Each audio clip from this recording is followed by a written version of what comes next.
State of Wisconsin versus Azyia Zielinski, 25 CF 4372. Appearances, please. Tom Hasla appears for the state. Good morning. Attorney Megan Kaldunski appearing on behalf of Ms. Zielinski, who does appear in court. Good morning. Good morning, everyone. Thank you for your timeliness today. I'm Judge Barrios. This matter is before the court today for sentencing. Is the state ready to proceed? Yes, Your Honor. And defense counsel, are you and your client ready to proceed? Yes, Judge. We're going to turn over to the state first. The state will provide their recommendation and basis thereof. Thank you. The state recommends 18 months in the House of Corrections, imposed and stayed for 3 years of probation with the following conditions: an alcohol and drug abuse assessment and compliance with any recommended treatment, absolute sobriety, a parenting class, mental health treatment and counseling, compliance with any DMCPS or children's court orders, and 120 days of condition time left to the agent's discretion. Defense is free to argue. And basis thereof. Thank you. Your Honor, this is a tremendously sad case for the 6 child victims and for Ms. Zielinski. I will not revisit the underlying facts in detail. The court heard them during Mr. Dupriest's jury trial.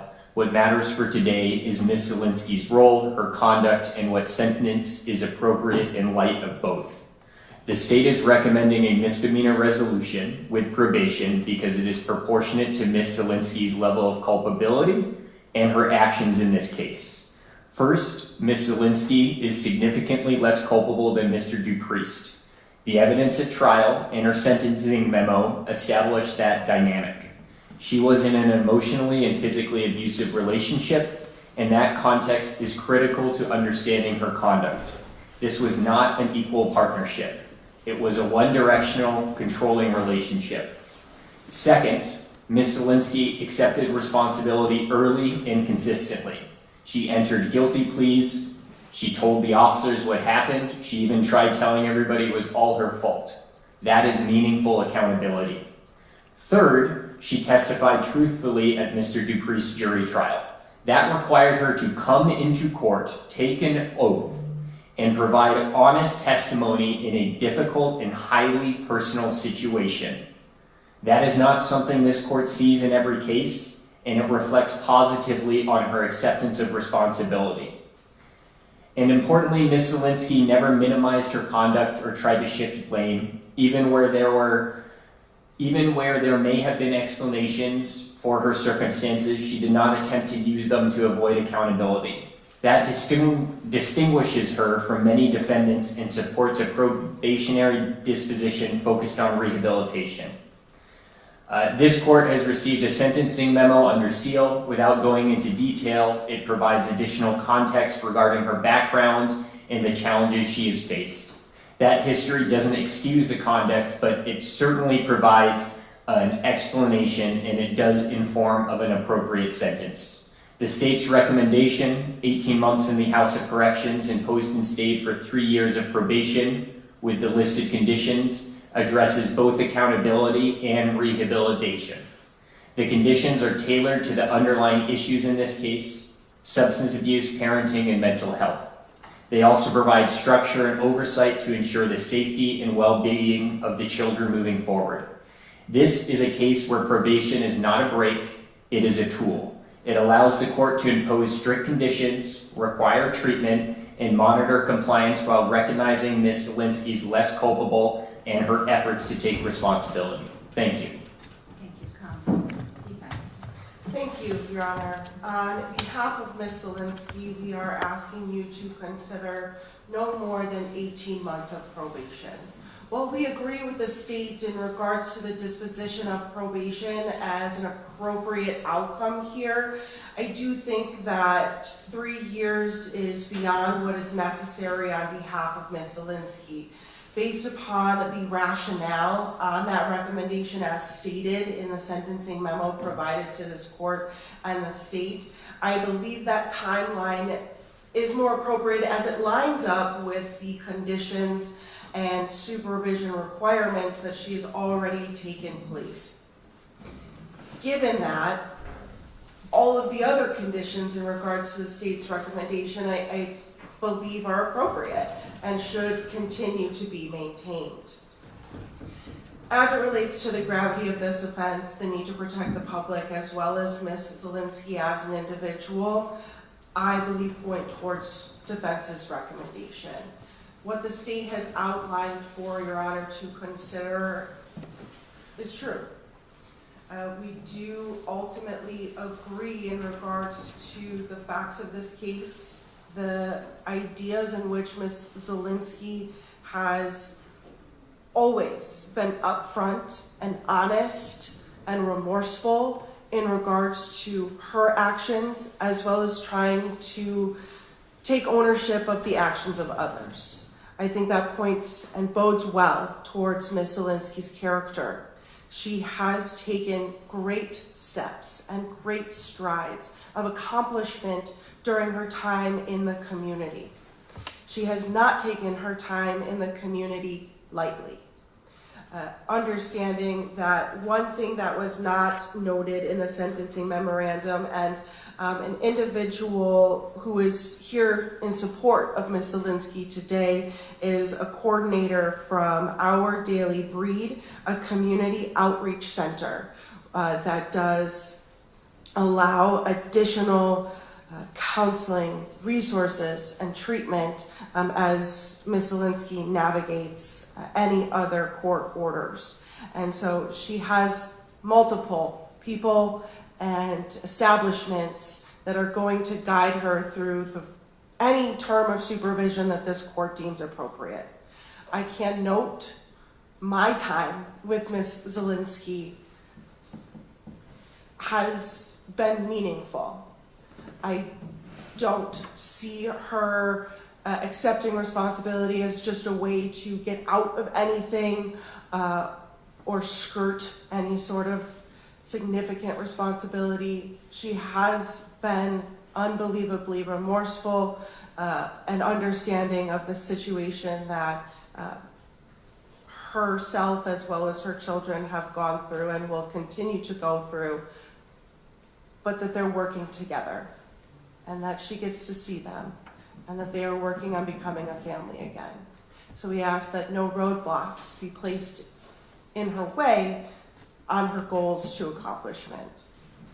So Your Honor, I think everything that has been presented to you today in regards to the memorandum, in regards to Ms. Zielinski's statement provided to this court and to the state, as well as all of the information provided to you by the state as well as by defense, point towards defense's recommendation here as more appropriate.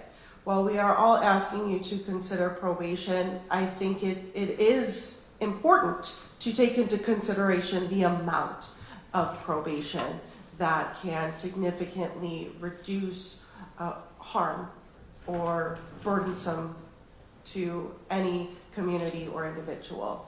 So that is why we believe our recommendation is appropriate, and we ask that you will follow it at this time. Thank you very much. And is Ms. Zielinski wishing to make any statement today?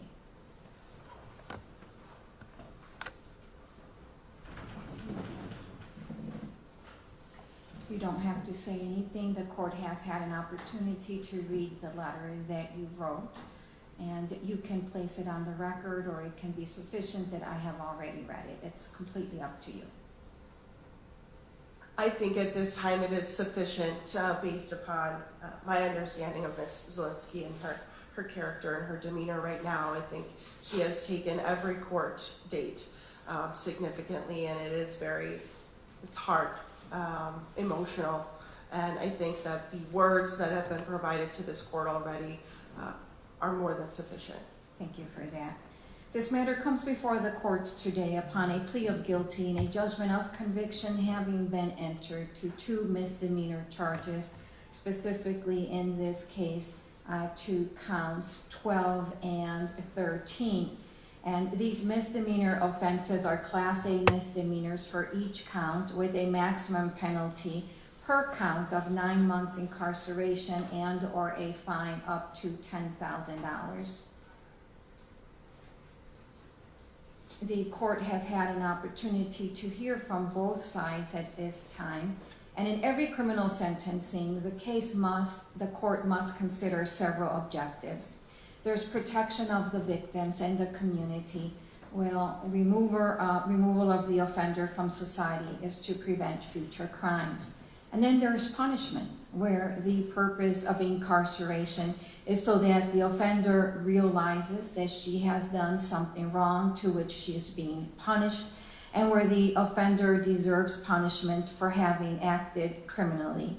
Then there's rehabilitation, where the purpose of rehabilitation is to use the resources of the criminal justice system to apply treatment and training so that the offender may return or continue to be part of our community and lead a law-abiding life. And then there's deterrence, where providing punishment is to send a message to the public at large that when you commit a crime, there's going to be punishment.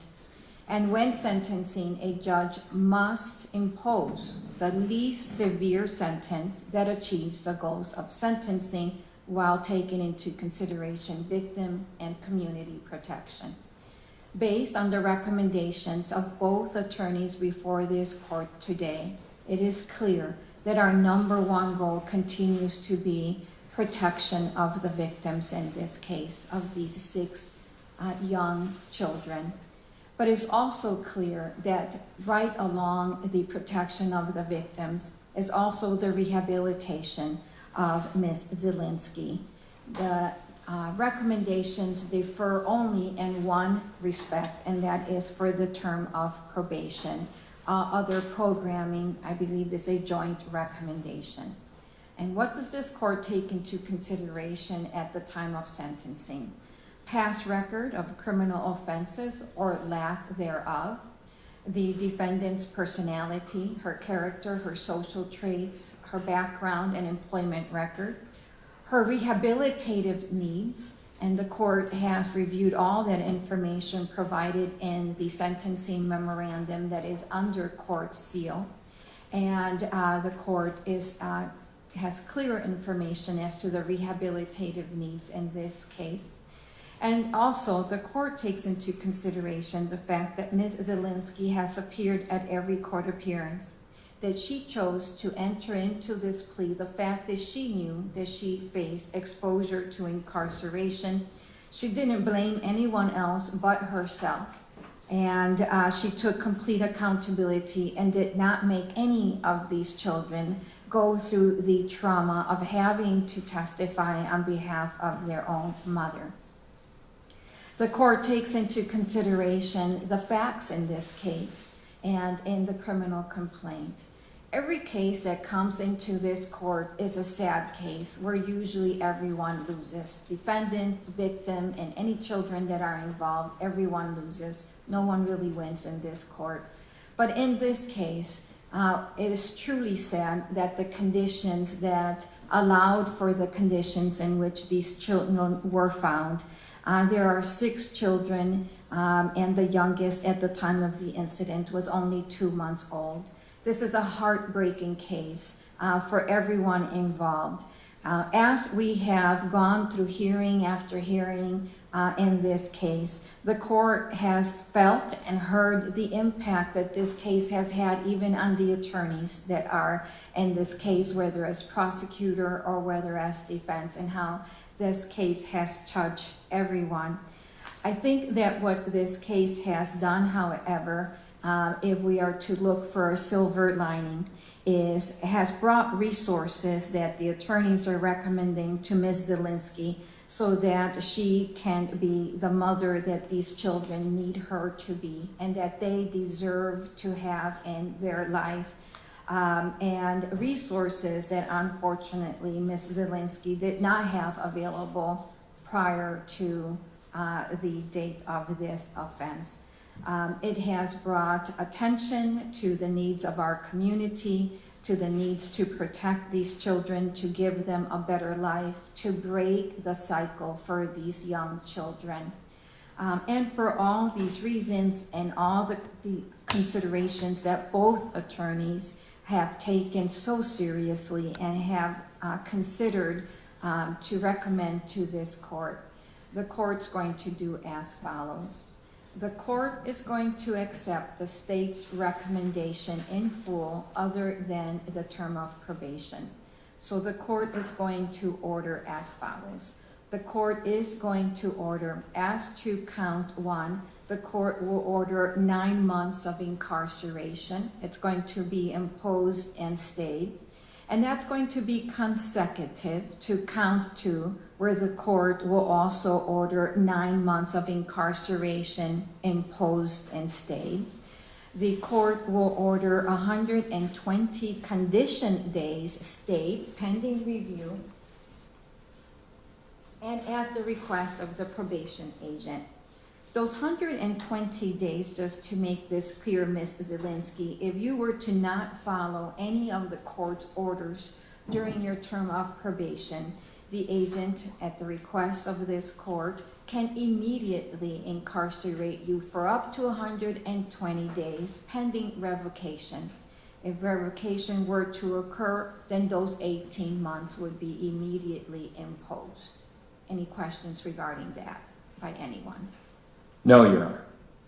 No questions. I would just note, and I apologize for failing to mention, there are 30 days of pretrial incarceration credit. The court will grant those 30 days credit.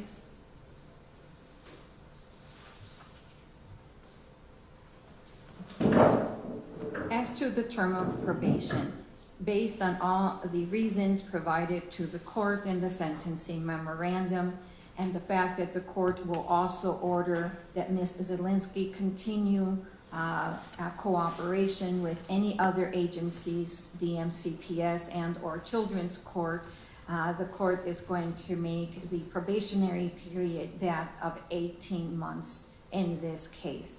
The court will order that Ms. Zielinski attend and successfully complete the parenting class, that she attend the mental health evaluation, attend treatment and counseling as recommended and all prescribed medication, that she attend and complete the AODA assessment and attend treatment and counseling as recommended by the agent and also any medication, and that she maintain absolute sobriety.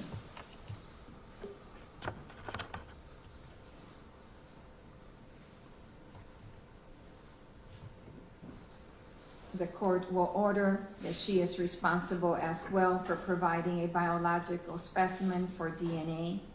The court is going to set all non-mandatory fines at 0. She will be responsible for that DNA surcharge, and that shall be paid, all costs shall be paid by the conclusion of the 18 months of probation, and failure to do so can lead to a civil judgment being entered and or probation being extended.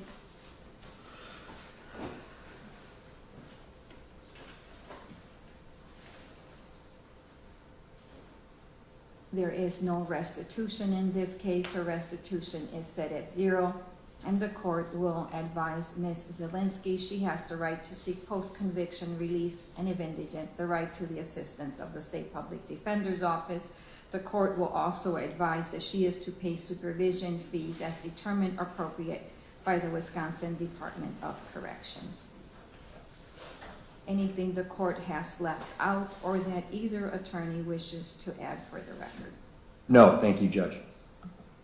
Defense counsel. I just wanted to clarify for the record that the 30 days were credited to count 12. I know this court said count 1 and 2, but it is count 12 and 13 as it relates to the information.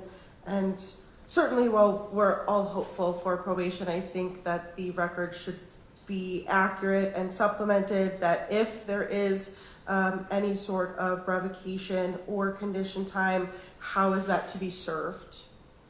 It is correct. We hope for nothing but success on probation. But as to counts 12 and 13, it's 9 months consecutive to each count, and it's HOC. Any Huber electronic monitoring, any type of release, or is it straight time? It is straight time. I think that under the conditions and circumstances and recommendations, all of this has already been taken into consideration, and it is now upon Ms. Zielinski to prove that she will successfully complete the terms of probation or do straight time. Just a few things, Judge. The 120 days stayed, is that on count 12? Count 12. And are you ordering document 21 sealed? Yes. I believe an order has already been signed. Thank you. And do you need a probation review date? Yes, please, August. Next court date is August 14 at 8:30 for a probation review hearing. Thank you, everyone, for your time. We'll see you at probation.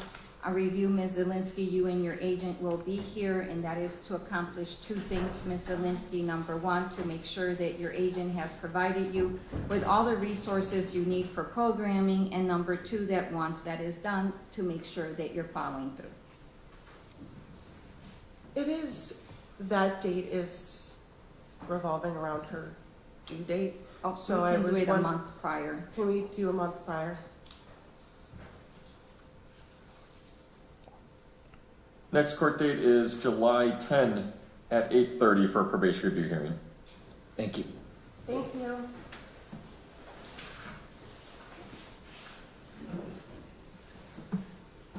Mr. Clerk, can you take a peek at this memo, please? Oh, hold on. And then we just have to sign it. Thank you, everyone, for your time today. Thank you.